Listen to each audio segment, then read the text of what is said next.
Takže čau lidi, já jsem David TV a vítám vás u dalšího videa. Dneska to bude prankol z Jirka z LP, ten to točí a pak bude on volat.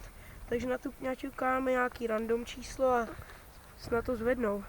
Třeba 5, 6, 5, 3, 2, 1.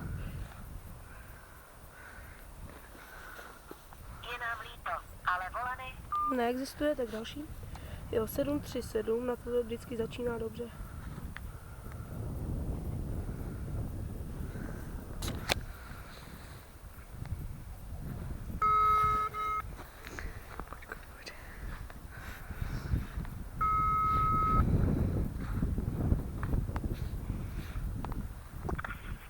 prosím Zajcová.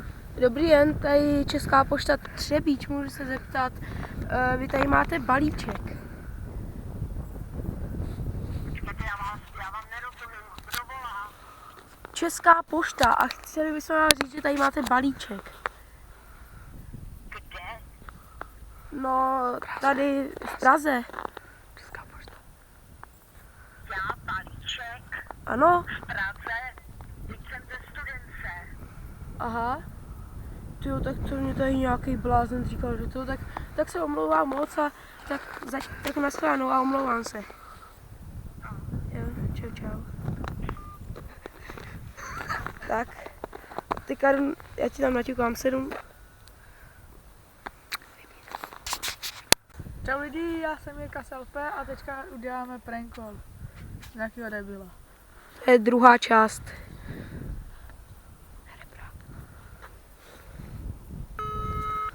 Jo, že jsme to dělali dobře. Řekni jenom Česká pošta. Jo. Třebíč neříkej.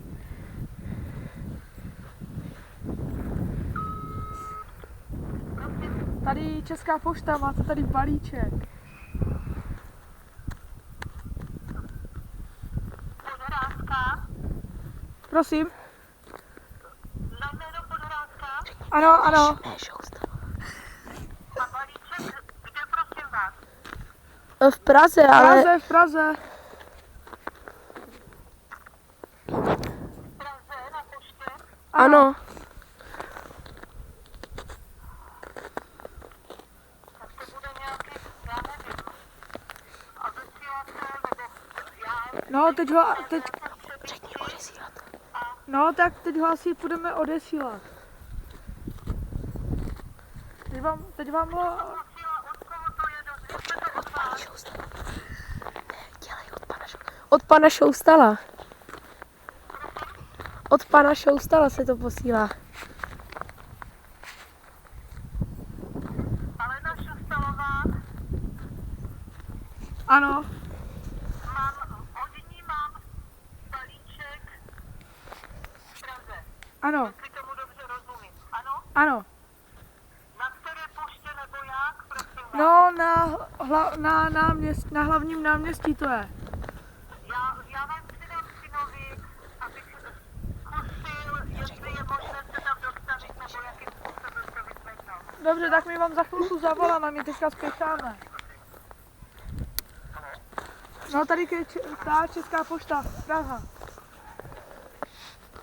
Ano, a ten balíček je kde? Přesně. Na Praze na hlavním náměstí, tam na Karlovým náměstí. Na Karlově náměstí na poště. Ano, Jo. A otvírací dobu tam máte jakou, prosím vás, přesně? no od 4 do 5, nebo od 4 do 7. Jo, a šlo by se domluvit na nějakém přeposlání toho balíčku? To nevím, ale můžu se zeptat. Tak já se jdu zeptat a pak vám řeknu, jo? Jo, tak nešlo by to prej. Protože my teďka tady máme strašně moc těch balíčků, tak by to nešlo. Tak by to nešlo. A to vydáváte jenom tomu, na jehož to adresu je, nebo to vydáváte i někomu jinému? No a jeho známém, když má stejný to příjmení. Prostě, Dobře, a ta adresa, koho je teda určený, to je přímo napsaný, to jméno, adresu. Jarka Novotná. Je to určeno pro Jarku Novotnou? Ano.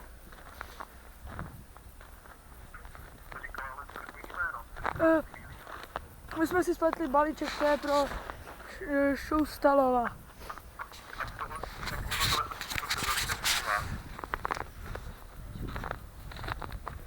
To nevím. Na... Cože? Jsem vám nerozuměl. Na tom, na tom balíčku. Ano.